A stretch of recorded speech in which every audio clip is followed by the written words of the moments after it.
Morning, Mark. Good morning. How are you? I'm all right, thanks. Yeah. Glamorous granny.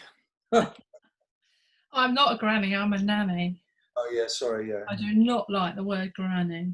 It makes you feel old, or it makes me feel old. My mum is a nanny, and I just think it's softer, and I like the sound of it. Okay, good. Yeah, I don't like granddad either. No, we call you Gaga. Yeah. You like that?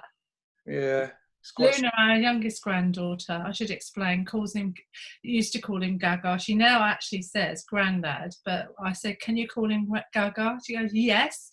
So that's all right. You'll be called Gaga from now on. Yeah. Yeah. Okay, right. Episode 83, Sunday, the 14th of June, 2020, of course. Congratulations, Tony Fulbrook, who got the music on the second day rollover. Hello, Mary Lou by Rick Nelson. Not one that a lot of people would know until they heard it, as Tony said, an old jukebox sound. But you recognised it, didn't you? Yeah, I did. You'd had to do a little bit of research to get the song, but you would have recognised it. And the link is Madonna and Mary. Oh, sorry, yeah, that's right. And he goes to 10 points, half a point behind Barry Royden and half a point ahead of Steve Fury. Angie Crush is slipping back. She must be too busy working and doing more sensible stuff. Yeah. She hasn't scored for about 12 days. So, don't rub it in. Let's go with the music. are we seeing the demise of Angie and leaving it to the top three? We shall see, because here's one for today. Got to get the link to Hello, Mary Lou by Rick Nelson. Here we go. Very little, because this is one, if I play too much, is a definite people will get. So here we go.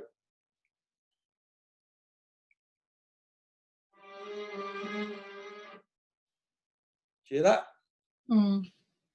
That'll do. Cool. I'll be surprised if that goes very far, to be honest. Anyway. Catchphrase, what a nightmare. Got anything to say about the catchphrase, Dawn? Well, I didn't get it because I thought it was don't lead dogs to water or something. You can't make them drink. And of course it isn't, because you told me the catchphrase and I said to you, but you haven't got a stove. And it's not very easy to sort of get that one, I have to admit. So don't feel bad, everybody, if you didn't get it, because it's almost, to my mind, impossible because he didn't give you enough. Well, it's a watched pot never boils, but of course it wouldn't boil because it wasn't on a stove. But there's no way I could get Oscar with his weight up onto the top of the oven to do that one. But we've got one today. This is not Sleeping Dogs Lie. It's not a lazy Sunday. So let's see how you cope with this one. It took me ages to come up with anything, honestly. No well, help. it's your own fault, because you started this and you thought it was a good idea, and now you realise how hard it is. I knew it would be. It is hard. Here we go. All right.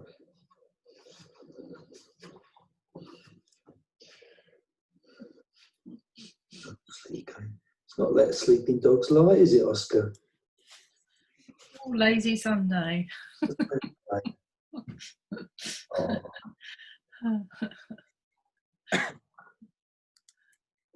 Oh, stop that. All right, good. That's today's little episode. Yeah, it's hard work yesterday putting this together, but there you go. So, plenty of feedback. Remember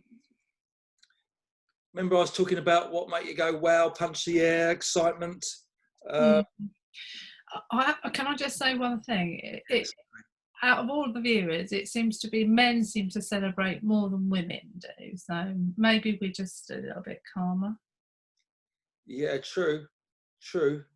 Well, no, Grazia came out with it, but then it could be the feedback, couldn't it? I'm sure. No, she said she didn't leave around. She just was happy, which is where I'm at. I'm happy. Yeah. I bet Angie's leapt around a bit. But Oh, he was just quiet yeah. yesterday, But so she's a little bit younger, so maybe she's not got to that stage.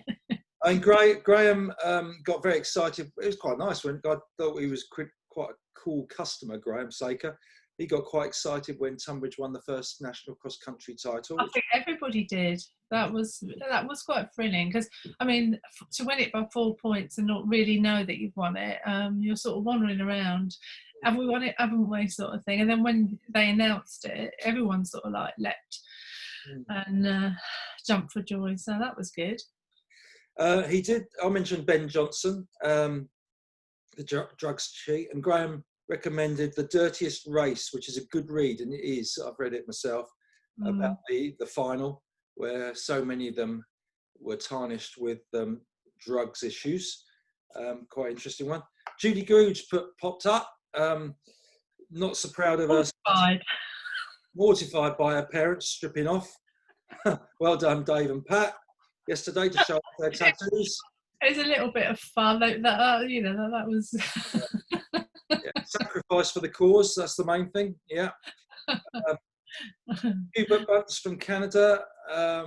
He explained the drugs issue in British Columbia that's going on now. Dr. Bonnie is a bit upset with it because they've dealt with the coronavirus well, but they've got a drugs issue that's been going on over there. His perfect day was when the Vancouver Whitecaps in 1979 won the North American Soccer League. It's the only time a Vancouver sports team has won a North American champ, so you can understand his excitement there. His best ever day would be scaling Everest with his best mates. Oh, can't imagine that. You don't like heights? Don't like heights, don't like water. Yeah. Don't like to breathe properly. Everest hasn't got, as you go up higher, you lack of oxygen. Yeah. So impressed with that. Touch of sentimentality. His wedding day and the birth of his children were highs, of course. Well, yeah, we'd all say that, wouldn't we? We said that yesterday, that beside that, we took that for granted, that everybody would be sort of like joyful on those sort of days. Yeah. Interesting, after 82 episodes, that Hubert ran Boston Marathon in 3 hours and 31 seconds, and Alan Buckle ran it not Boston, but his marathon personal best is 7 seconds quicker, but neither of them have broken 3 hours. So a little bit of discussion about that.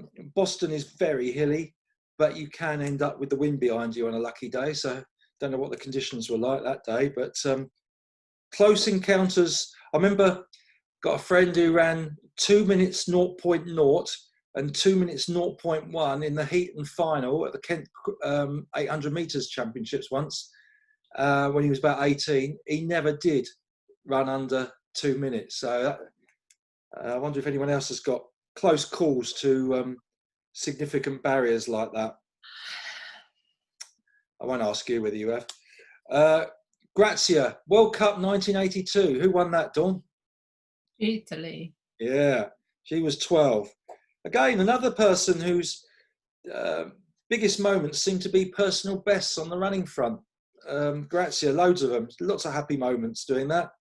Also pleased when her mum was given the all clear on dementia. And this touched me when Trevor asked her out. For the second time. Oh. I don't know if she punched the air, go.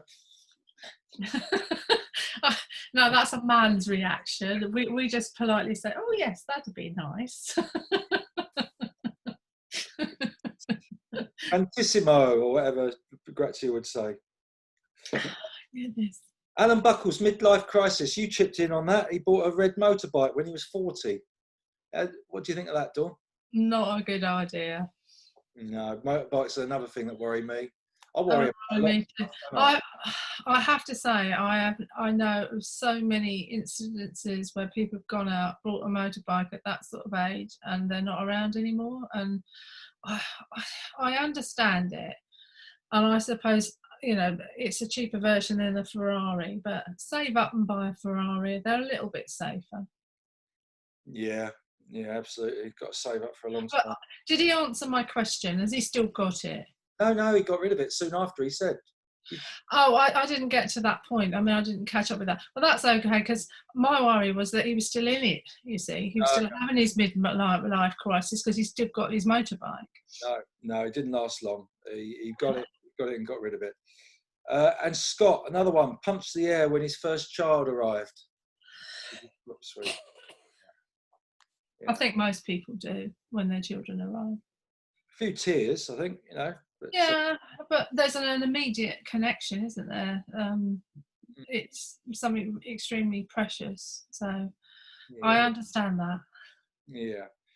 So then I've got in my notes a load of stuff here because I was asking you last night what we're going to talk about, and all you could say was, "Don't spring that on me now."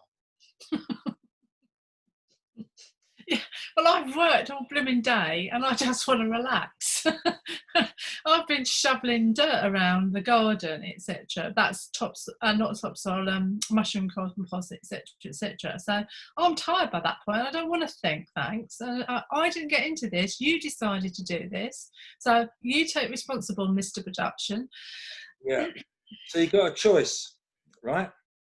Subjects: control of rioting. People get more offended now than in the past.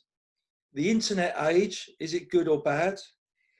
Do you believe in, or what has your life come to under lockdown? I'll take that one. Okay, go on then. I said this morning, I have to get up and make the orange. I have to cut,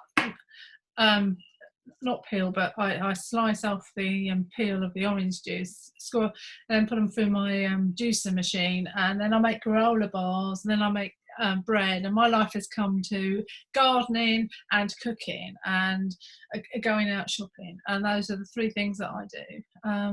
I do a bit of relaxing as well, but apart from that, that seems to be my whole life.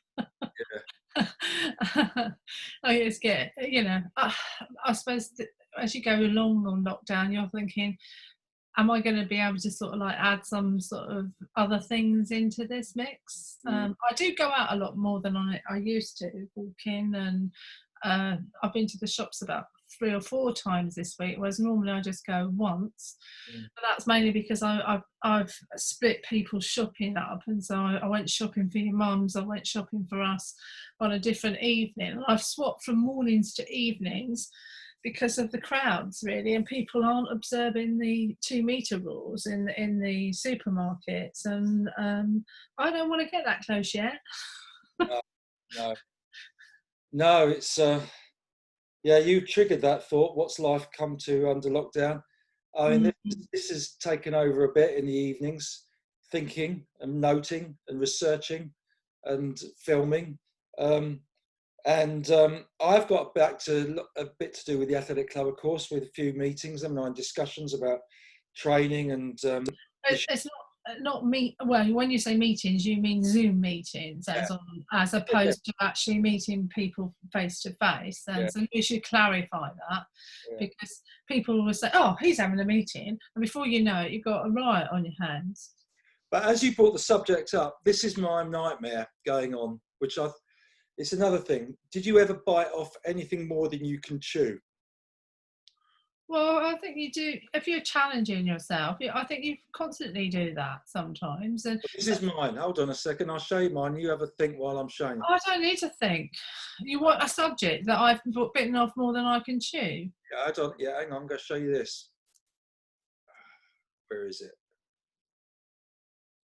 I think it's that one. Right. Oh, this is the book. Yeah, look at this. Viewers, this is what I've been doing. And there's pages of it. And it's been a nightmare. And what's worse, I haven't even got a sensible title. You can see here, The London Olympics Diary of a Dreamer, which doesn't really apply. It's a book that I've been trying to write. And I'm now second time through in fine detail. I've got to page 300 of whatever it is. If you look down, viewers, it says there's 1,150 pages, and he probably hasn't finished. Well, that's it. That's the limit. It's going to be less than that. I've got a format. I can format it a lot more down. That's in the format I've got it. Okay. I did it last night. I reformatted it, got down to 500 and something. So it can be done, but I've got that would be the last stage. And I Right. won't do it even if I have to have 2 volumes. But I mentioned this early when we set out on this little escapade, and the title is it grabs a little bit. I like that. It's been my working title, but it's not really applicable. Nobody made the Olympics, and it's a long time gone. And I know. I and know. you know, as you see Ron Hill. Where is he? Look at these. Wow. Here's a couple. Here's a couple. You know, these are the sorts of titles people come up with. Shoe Dog, Phil Knight. That's a Nike. Lopez Lemon, Running for My Life. See, play on words.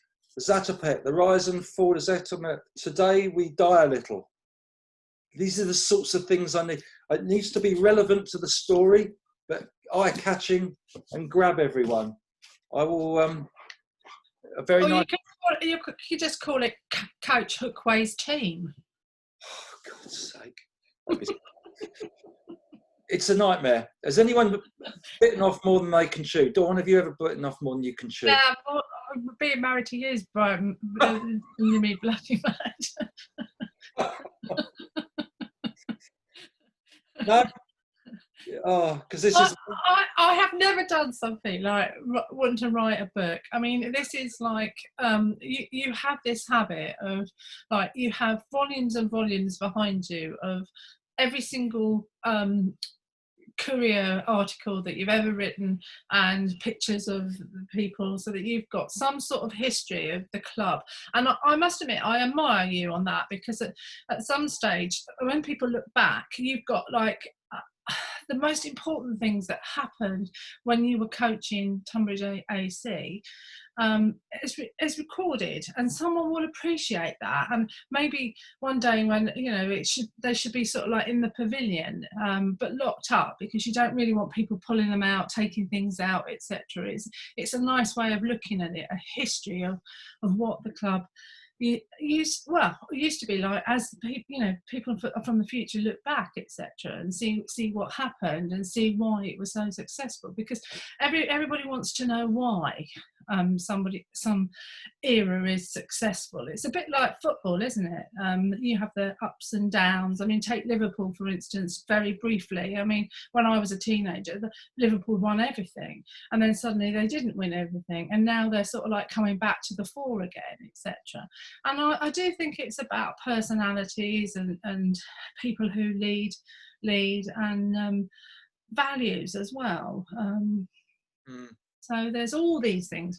So I think in that respect, it's one. But I've never sort of like thought about that. I'm always a practical person. I'm always doing the things that you haven't got time to do or don't want to do.